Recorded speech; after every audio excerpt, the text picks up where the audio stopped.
Hello everyone, हामी चाहिँ आज यसले हेर्न के बोकेर आएको, पानी बोकेर आएको। हामी चाहिँ माछा मार्न जानु लाग्यो। कान्छेको माछा मार्न जाने मान्छे यत्रो डोकोमा माछाहरू ल्याउने र सहर माछा। त्यसलाई यत्रो ठुलो ठुलो फलेको खान पाइने हो।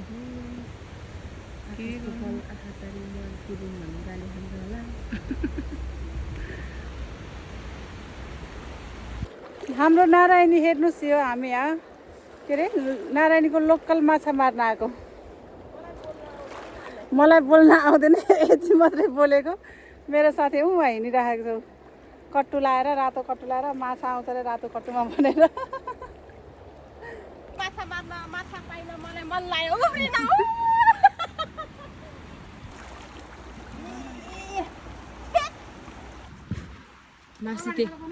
मासु त्यसै खान पाउँछ, मासु खानलाई मिहिनेत गर्नुपर्छ। घरको साम्पाङलाई टप्छ यसले।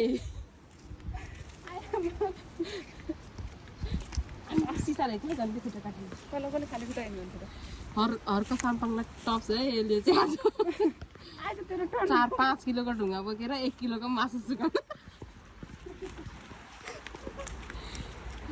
नारायणी नदी, तनहुँ जिल्ला, चितवन जिल्ला।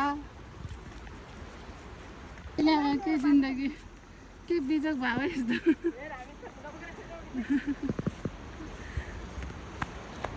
हर्का साम्पाङको बहिनी हो, त्यही भएर ढुङ्गा बोकेर कुलुलु दौडेको यो। म चाहिँ क्यामेराम्यान हो। यसले ढुङ्गा झुने मान्छे हर्का साम्पाङको बहिनी अनिता साम्पाङ। हामी चाहिँ यो ढुङ्गामा मासु पोलेर खानु कति दुःख भनिरहेको। ढुङ्गा नपाएर बिजो माछा पनि मारेको। हाम्रो यत्रो ठुलो सहर माछा मार्दा मार्दै उम्केर भागेको। त्यो लिची जोडेर ल्याइसक्यो। लिची चाहिँ यो झाडीभन्दा उतापट्टि थियो।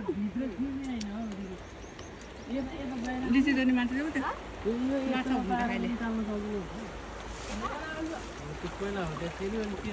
मलाई यस्तो बिजोग भइरहेको, दाउरा यसरी बोकेर।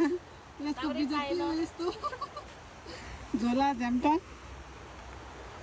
हाम्रो नारायणी। अहिले त कति राम्रो भएर चाहिँ कति वर्ष भयो भन्नु आएको। यो पारी हेर्नु कस्तो राम्रो राम्रो ठाउँ बनाएर रहेछ। ढुङ्गाहरू छ पर।